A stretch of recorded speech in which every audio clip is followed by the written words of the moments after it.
बहू नमक की तरह। आजमगढ़ गांव के रहने वाली रेखा कानपुर के एक बड़े व्यापारी के बेटे मनोज के साथ उसका ब्याह हुआ। नए घर में बड़े ही आदर सम्मान के साथ रेखा ने गृह प्रवेश किया। शादी के 2-3 साल काफ़ी मज़े और खुशी के साथ निकल गए और जैसे जैसे दिन बीतता गया रेखा अपनी जिम्मेदारियों के बोझ तले दबती चली गई। रेखा की सास भी रेखा से काफ़ी खुश थी कि रेखा बहू अपना घर बहुत अच्छी तरह से संभालने लगी है। गर्मी की छुट्टी पड़ गई। रेखा अपने मायके जाने की बात अपने सास से बोली। मम्मी 2 साल हो गए मैं मायके नहीं जा पाई, क्या मैं थोड़े दिन जाकर आऊँ? सास ने जवाब दिया, देखो रेखा, अगले साल चली जाना।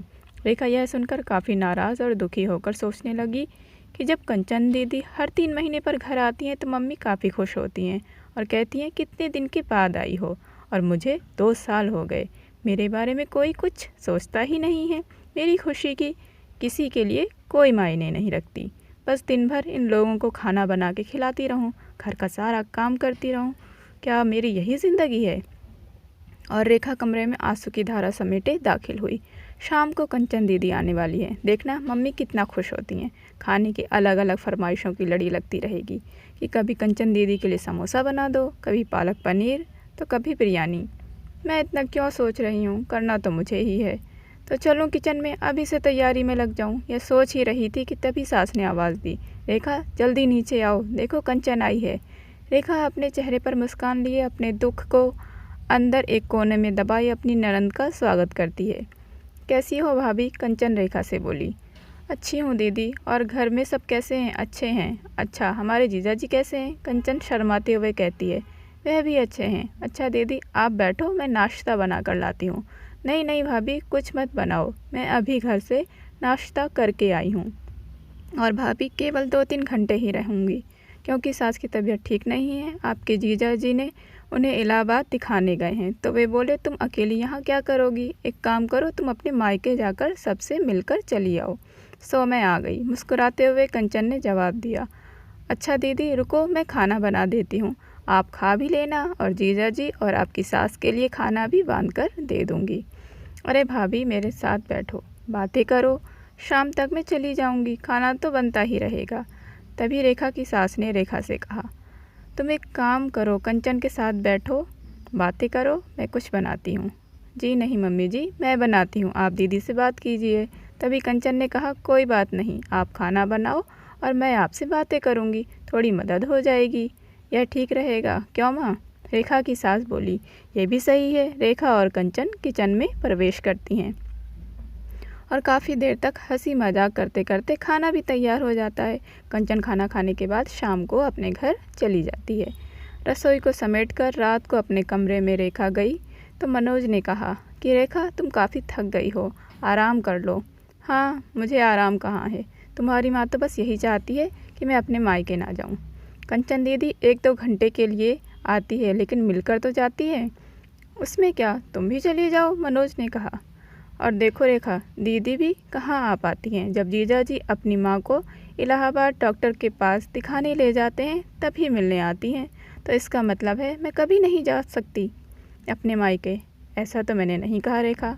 अच्छा तुम शांत रहो, मैं कल माँ से बात करता हूँ, तुम अपने मायके चली जाना, ठीक है?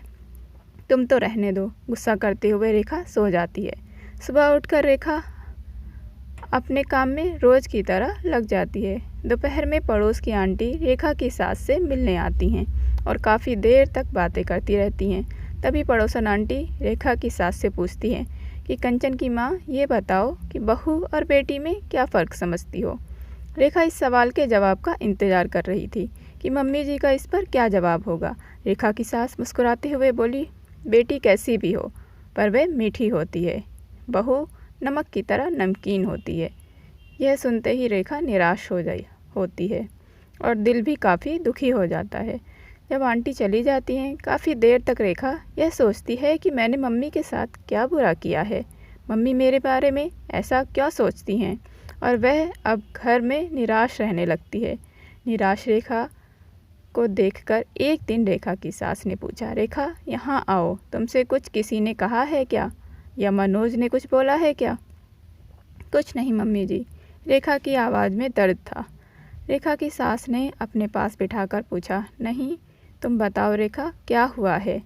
रेखा की आंखों में आंसू भर आते हैं और रेखा ने सास को सारी बात बता दी कि कैसे पड़ोसन आंटी से आप बेटी और बहू में फ़र्क बता रही थी।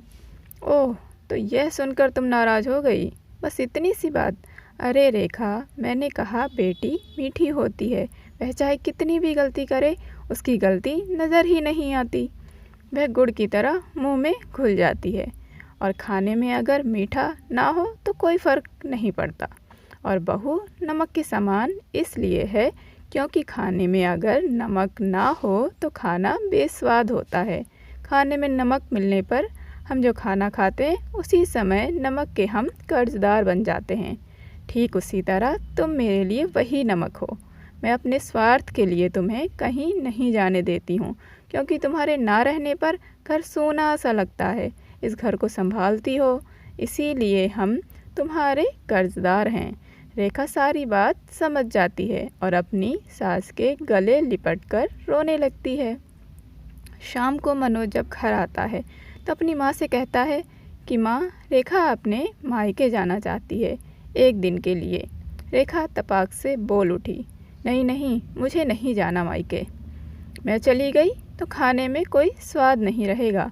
मनोज को कुछ समझ नहीं आया कि कल रात मायके जाने के लिए मुझसे कह रही थी, अचानक से इसे क्या हो गया। मनोज सोचने लगा कि इन औरतों को समझना मर्दों के बस के परे है। रेखा की सास रेखा के सिर पर हाथ फेर रही थी और मनोज एक टक लगाकर रेखा और अपनी माँ को देख रहा था। कहानी आपको कैसी लगी कमेंट करके ज़रूर बताएं।